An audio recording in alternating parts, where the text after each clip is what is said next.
Après le déni de grossesse, à la naissance de l'enfant, il faut que le professionnel soit très attentif à la construction du lien mère-enfant. Parce qu'on on remarque deux mouvements en balancier. Il y a soit la mère est dans une espèce de boulimie de l'enfant, et elle dit d'ailleurs qu'il faut qu'elle rattrape le temps perdu. Elle est très prise par sa culpabilité de ne pas s'être rendue compte qu'elle avait été enceinte.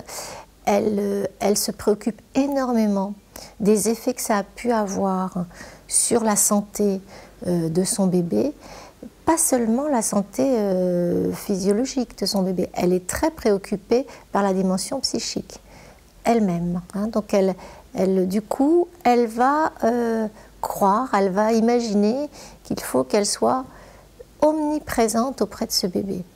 Et elle a tendance à être une maman dans une hypervigilance, dans quelque chose du coup qui crée de la disharmonie.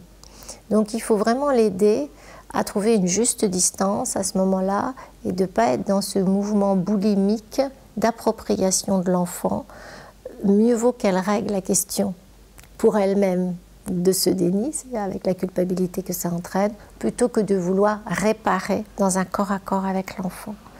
Donc ça, c'est le premier mouvement de balancier qu'on voit. Le deuxième, c'est au contraire des mamans qui sont extrêmement à distance, dans une difficulté à dépasser l'étrangeté de la situation, bien sûr de l'enfant, mais déjà de la situation elle-même, c'est-à-dire d'être mère. Déjà là, il y a quelque chose qui est pour elles extrêmement complexe, et donc elles sont dans une espèce de frilosité dans le lien à l'enfant, dans le corps à corps avec l'enfant, et elles ont là encore du mal à être dans une harmonie et dans quelque chose d'un rythme à trouver. Donc dans les deux cas de figure, on voit un rythme un peu malmené dans ce lien précoce qui demande justement ces mouvements d'aller et venue de la mère dans un apaisement.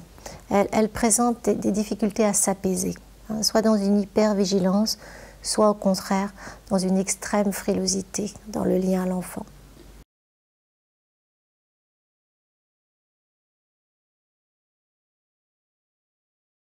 Le professionnel, c'est intéressant qu'il soit très présent au moins le premier mois déjà, qu'il puisse mettre en place un système de présence, et je dis de présence, pas de surveillance, hein, c'est-à-dire d'accompagnement bienveillant, de ne pas être en train d'imaginer le pire, mais simplement d'être là dans un étayage, voilà, comme une mère suffisamment bonne qui va s'occuper de cette mère un petit peu déstabilisée.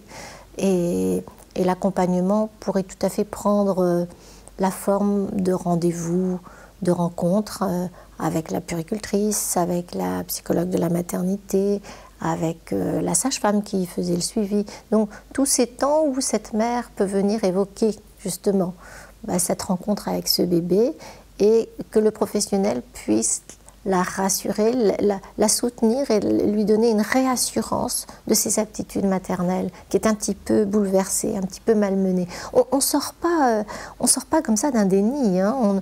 On n'est pas dans « ah ben ça y est, le déni est fini, tout va bien ». Les femmes sont très préoccupées par ce qui s'est passé et par cette absence, cette espèce de parenthèse.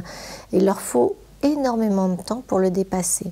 Alors il faut être présent et quand c'est possible, j'ose pas demander plus, mais pendant quelques mois, donner une présence contenante, c'est nécessaire.